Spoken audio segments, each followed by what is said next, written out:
An unresponsive man found in a car outside of a Beltsville MVA sparks a statewide investigation. Good evening. This is CTV News. I'm Patricia Vallone. And I'm Rochelle Metzger. Thanks for joining us tonight.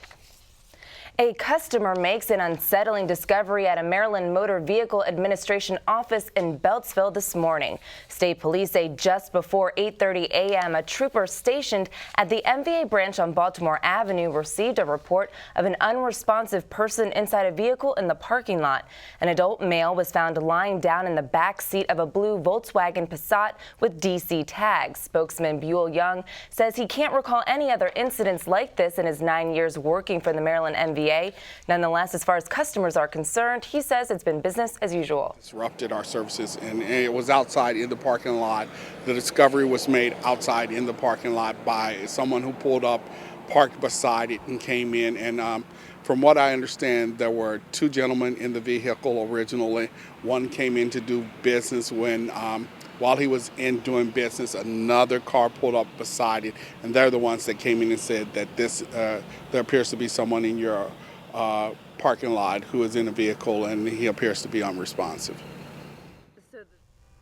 The man has been identified as 36-year-old Kevin Francis of Lanham. State police say there were no obvious signs of trauma on the body, which has been transported to the medical examiner's office for autopsy. The investigation into his death continues.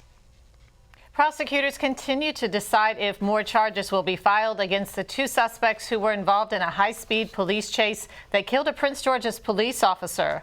Meanwhile, friends and family of Adrian Morris begin to say their final goodbyes. Morris was killed in a high-speed police chase last Monday while pursuing two suspects. Kevin Neal and Kenneth Mitchell are in police custody and charged with felony theft. Officer Morris's wake is being held today at a church in Beltsville. Denise Douglas is there with more. I'm here in Beltsville where many colleagues and some friends have been going into the funeral home behind me for Officer Adrian Morris's wake. Now, while his family is already inside, we talked with a number of people who describe him as someone who was dedicated to his work, also someone who always had a smile on his face and was just generally a good person.